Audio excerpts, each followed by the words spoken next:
VMware has been a leader in the virtualization industry since the 1990s. They more or less invented it in some ways. So we've been working up until this point with, at least in the VMware space, with workstation virtualization. VMware Player, VMware Workstation. Of course, there's also VMware Fusion and VMware View. VMware Horizons for the virtual desktop infrastructure, but that's kind of a little farther down the road. In any case, now we need to start. We're going to start. We've begun exploring VMware data center virtualization with the ESXi or vSphere hypervisor. There are free versions of the hypervisor and the client. Now they are not feature complete without the license key, which unlocks everything.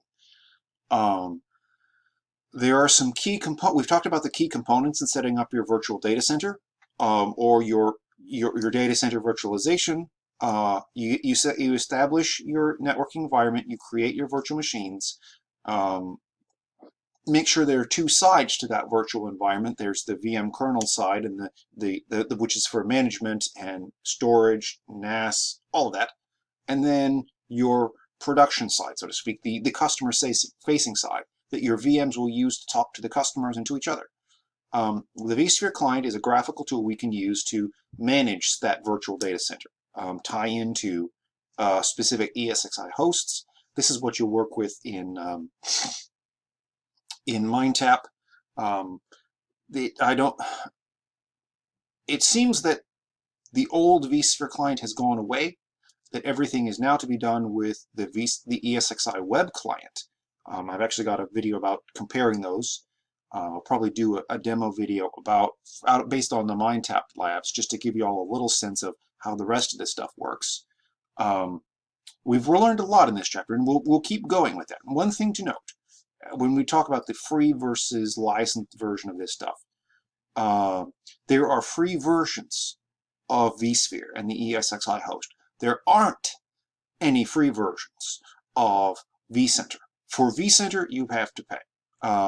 And a lot of the cool features, high availability, fault tolerance, vMotion, storage vMotion, heartbeats, the management interface, all of it, all that really cool stuff depends on vCenter, which, strangely enough, you can run as a virtual machine unto itself. You take a pre-configured vCenter server appliance VM, and you deploy it as a VM or deploy it into an ESXi host, and then it can subsequently manage said ESXi hosts.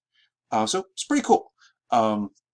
We've learned about many of the options you'll need to configure when planning your virtual machines: CPUs, memory, virtual network adaptation, virtual switches, virtual network adapters, some of their options, virtual disk types,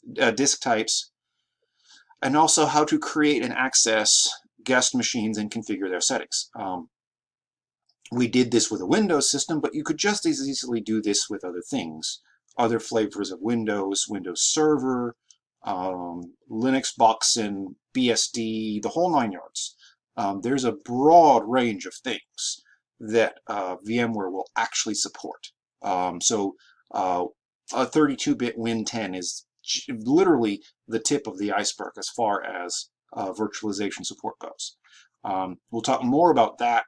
The next chapter concerns the more advanced side of vSphere, of VMware data center virtualization with the vCenter server and things like that. Storage vMotion and all of it. So we'll get there next. That's chapter 8.